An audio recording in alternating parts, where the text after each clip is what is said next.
Mga kapuso, may namataang mga ipo-ipo sa bahagi ng Laguna de Bay kahapon.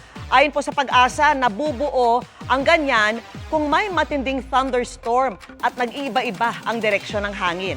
Nagsasalubong kasi ang mainit at malamig na hangin hanggang bumilis ito at magpaikot-ikot na parang tubo kung saan nabubuo ang malaimbudong ulap na binubuo ng umiikot na water droplets.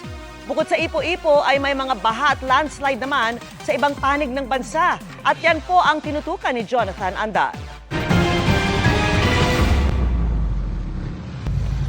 Mula sa malayo, kita sa bahaging ito ng Pilila Rizal ang isang ipo-ipo na nabuo sa Laguna de Bay. Sa taas nito ang maitim at makapal na ulap. Halos kalapit lang niya ng isa pang tila ipo-ipo rin na namumuo pa lang. At may isa pang animoy gumuguhit sa himpapawid. Tanaw yan sa mga kuhang ito ng ilan pang motorista. Kinabahan man ng marami sa kanila, walang nasaktan dahil sa ipo-ipo ayon sa Pililla Municipal Disaster Risk Reduction and Management Office o MDRRMO. Sa Matnog, Sorsogon naman, nagkalat ang mga gumuhong bato at iba pang debris sa bahaging ito ng Barangay Tabunan. Posibleng dahil yan sa magdamagang ulan ayon sa kanilang MDRRMO. Sa Mandaue, Cebu naman, mistulang ilog ang baha sa kalsada na sinuong ng isang bus. Pinasok ang bus ng tubig kaya kanya-kanyang diskarte ang ilang sakay na pasahero para hindi mabasa. Ginoo ko. Halos lamunin naman ng rumaragas ang ilog ang dump truck na ito sa Paquibato District sa Davao City. Ayon sa nakasaksi, nagtangkang tumawid ang truck para magkarga ng buhangin. Pero biglang tumaas ang tubig kasunod ng malakas na ulan. Ligtas naman ang driver na nakalabas sa truck. Inabot ng halos magdamag bago natanggal ang truck.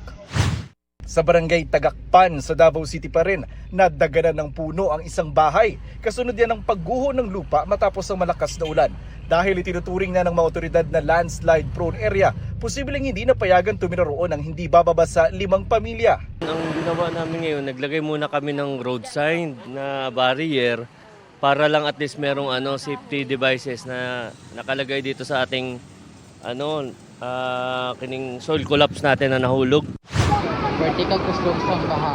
Sa South Cotabato, natabunan ng matinding baha ang ilang daan sa bayan ng Norala. Stranded ang ilang residente gaya ng mga estudyanteng ito. Nalubog din sa baha ang ilang kalsada sa Suralia. Inilikas ang nasa 50 pamilya matapos pasukin ng tubig ang kanilang bahay. Ayon sa Pag-asa, trough ng low pressure area, easterlies at localized thunderstorms ang nakakaapekto sa iba't ibang panig ng bansa. Jonathan Andal, Nakatutok, 24 Oras.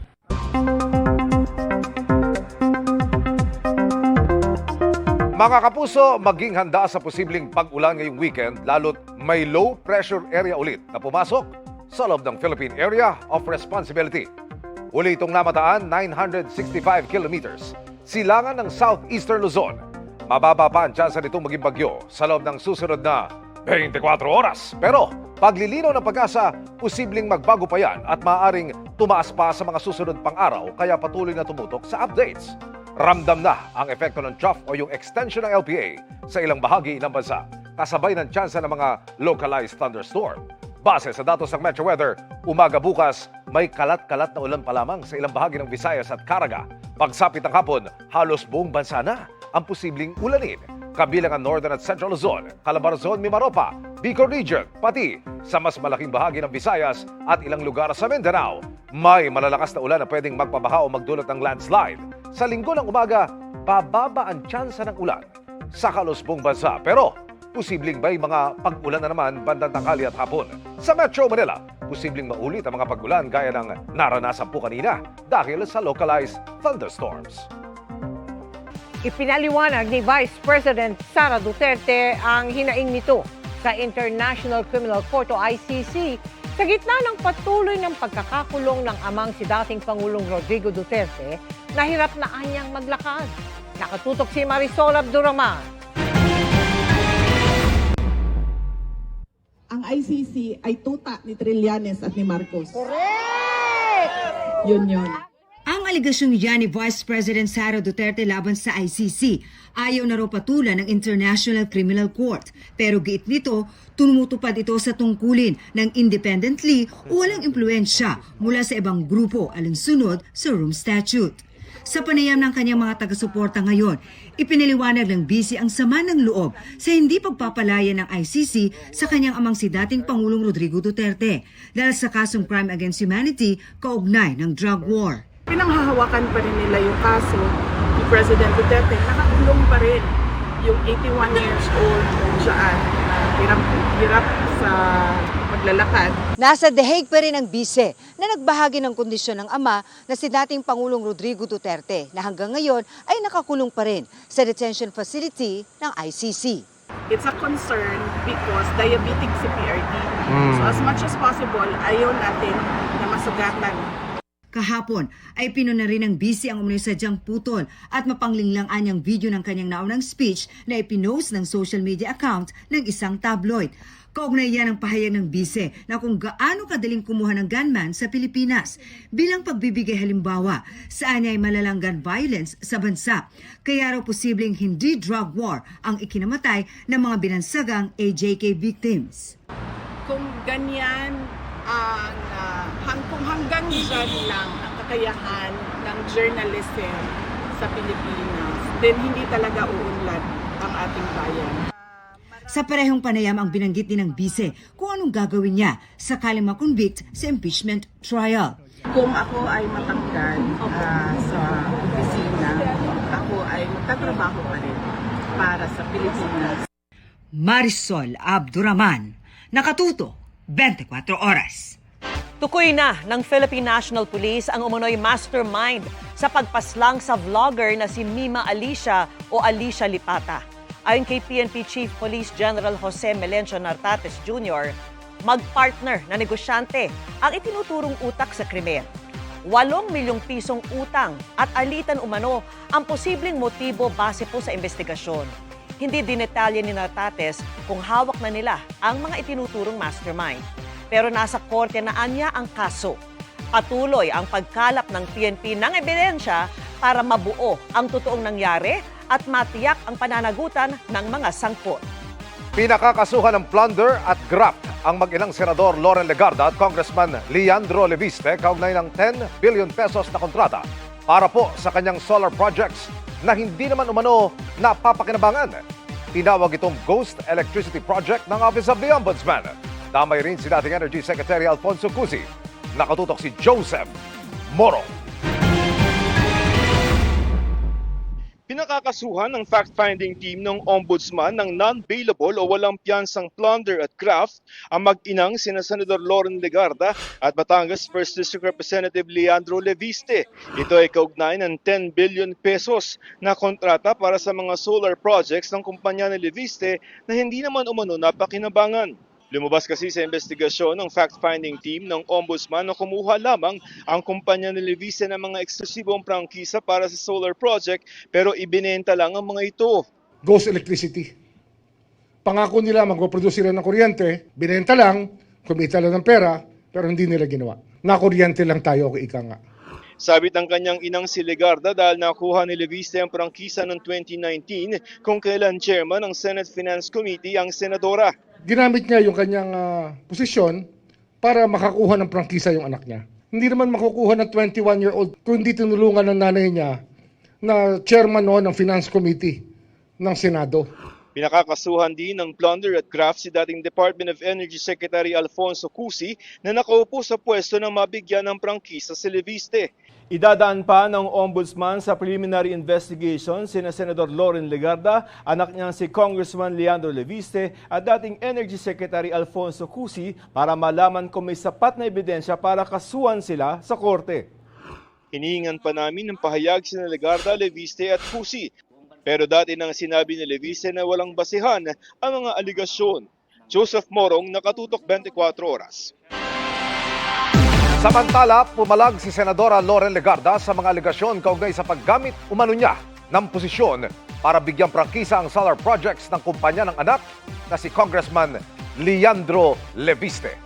Sa isa pong pahayag mga kapuso, sinabi ni Legarda na hindi makatarungang pagdugis sa kanyang pangalan at dangal ang naturang aligasyon. Sinabi ni Legarda na wala pang natatanggap ang kanyang opisina na anumang komunikasyon mula po sa Ombudsman kaugnay sa aligasyon na tinawag niyang walang basihan. wala anyang nagamit na public funds dito. Naniniwala silang malilinis sa kanilang pangalang kapag lumabas na ang anyay buong katotohanan.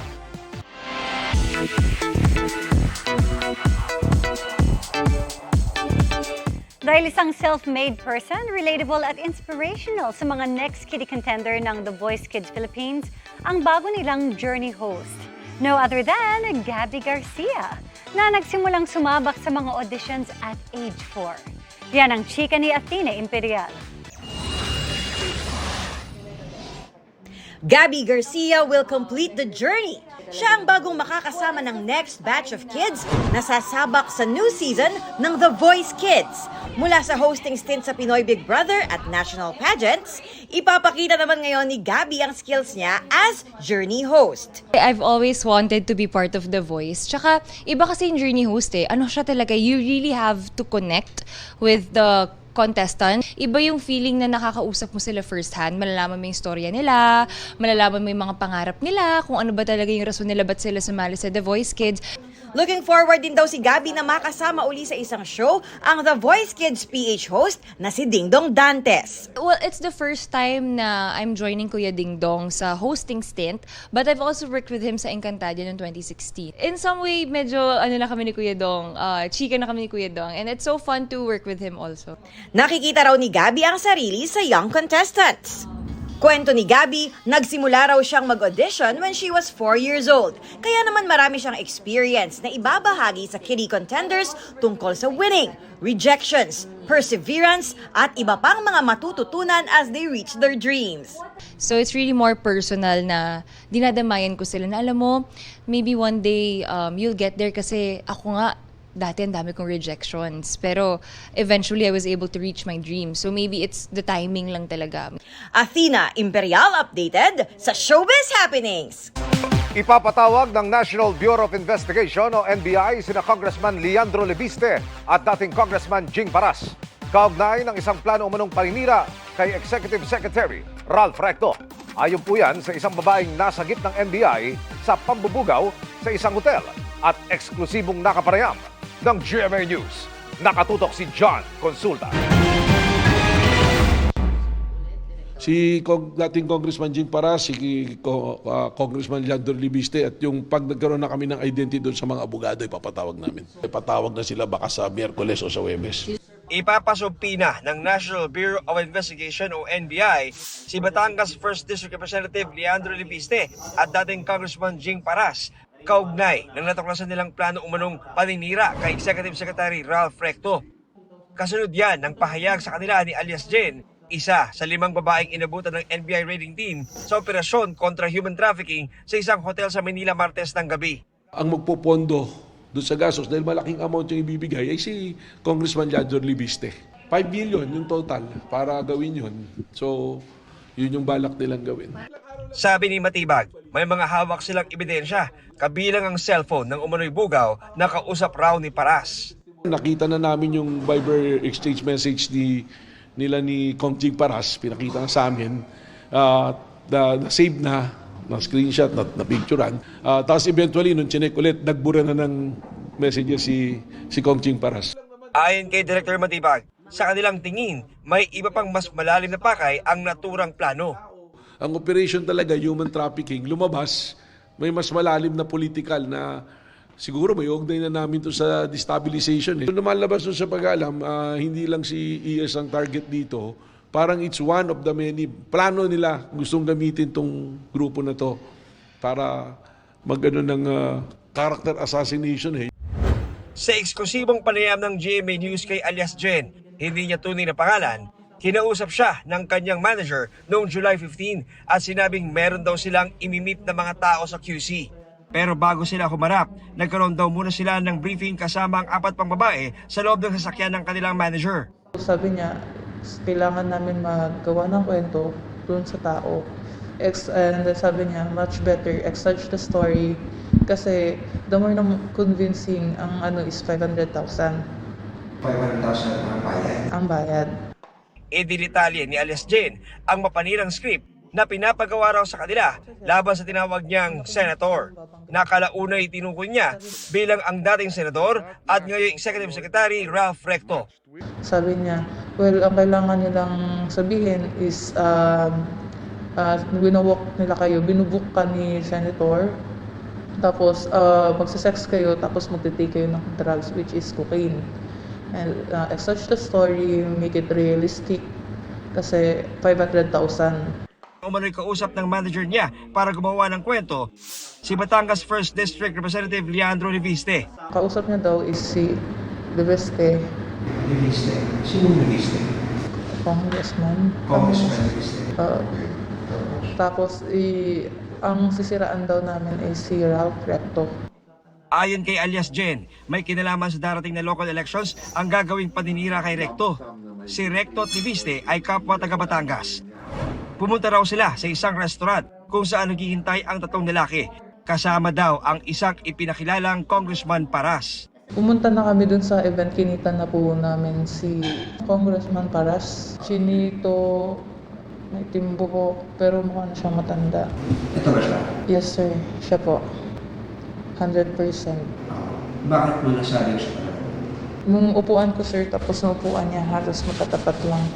Kinilala niya ang tinutukoy daw niyang bilang si dating kongresistang Jing Paras. Tinuturuan daw sila kung anong sasabihin sa kanilang gagawing statement. Nagsasuggest siya na dapat, what if kaya ganito yung sabihin? Lagi niyang inaano yung about sa pera. Na siguro pwede natin gawin is para magamit natin sa kanya is yun, ginagamit niya yung pera ng bayan.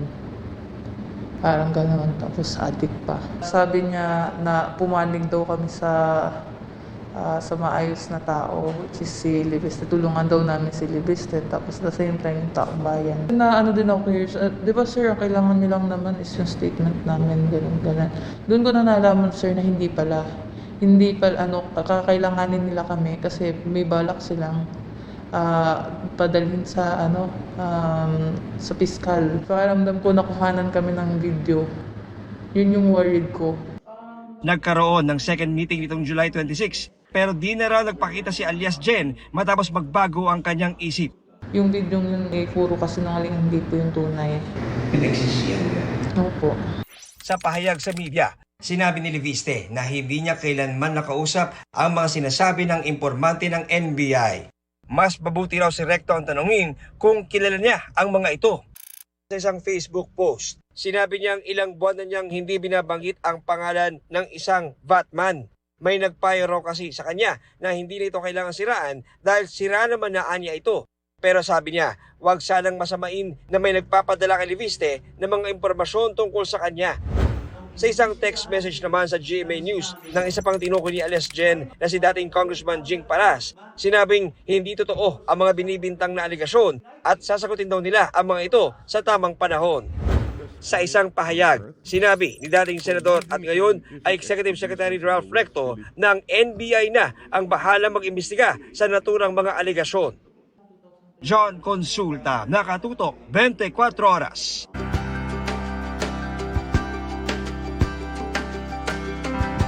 Sa kabila ng mga hamon, hindi nawawala ng pag-asa ang ilang person with disabilities na aming nakilala sa Nueva Ecija at Albay. Kaya bilang pakikiisa sa nagdaang National Disability Prevention and Rehabilitation Week, naghatid ng GMA Kapuso Foundation ng mga assistive device na akma sa kanilang pangangailangan. Simula nang ma-stroke ang gurong si Grace, nag-iba na niya ang takbo ng kanyang buhay.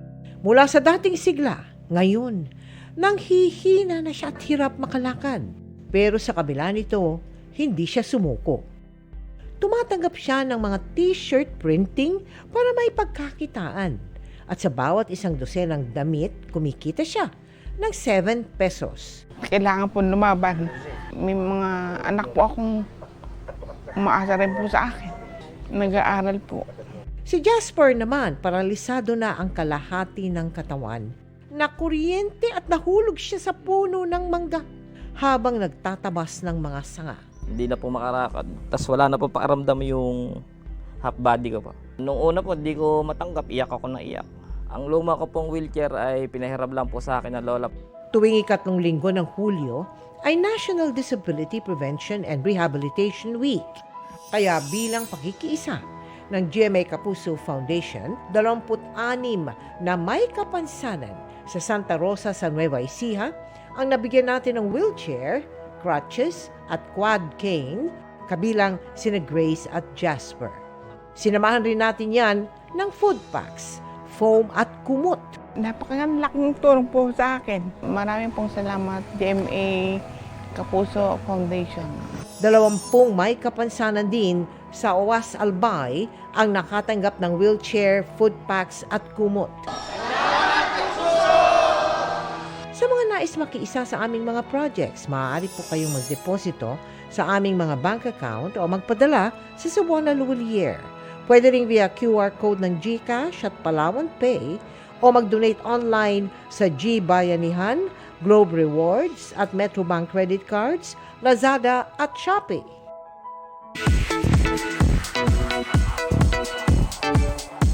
Double celebration para kay Kapuso Primetime Princess Barbie Fortesa ang pagkilala sa kanya bilang isa sa mga highest taxpayers kasabay ng kanyang kaarawan. Kasama rin dyan si Asia's multimedia star Alden Richards. Ichichika yan ni Nelson Canlas. Kinilala ng Bureau of Internal Revenue o BIR ang naging kontribusyon ni Alden Richards at Barbie Fortesa sa paggamit ng kanilang mga plataporma sa paghikayat sa mga mamamayan sa pagbayad ng tamang buwis. Si Alden, isa sa mga highest taxpayer para sa taong 2025.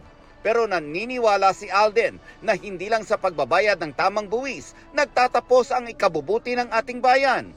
Hinimok niya rin ang mga namamahala sa atin na gawin ang kanilang responsibilidad para sa bawat Pilipino. We're all here for the betterment of the country na may ahon sa kahirapan ng mga nakakarami nating mga kababayang nangangailangan, and at the same time, we're very honored to have this platform to set reminders as well, hindi lang sa mga mamamayan, hindi lang sa taxpayers, kundi maging sa mga kawani din ng gobyerno na tulungan natin ang isa't isa para maiahon natin ang Pilipinas sa kung nasan man siya ngayon. Para naman kay Barbie, mahalaga ang pagbabayad ng tamang buwis, lalo pat dito nanggagaling ang kakailanganin ng marami nating kababayan. Yes, I understand that this is both an honor and a responsibility, and maraming LGUs and mga programa na kumukuha talaga ng funds from our national tax. So healthcare, educational programs, public welfare, ganyan. So ang isang mamamayan, maliit na contribution pero malaki ang magagawang pagbabago para sa ating mga kababayan. Birthday ngayon ni Barbie at para sa kanya, the simpler, the better ang selebrasyon. Basta't magkakasama silang mag-anak, kumpleto na raw siya. Ang birthday wish ko po ay sana ay marami-rami akong makain mamaya. Lalamon. May Augusto pa. Family dinner. Siyempre, ang request ng mga magulang ko ay seafood. Nelson Canlas, updated sa Showbiz Happenings.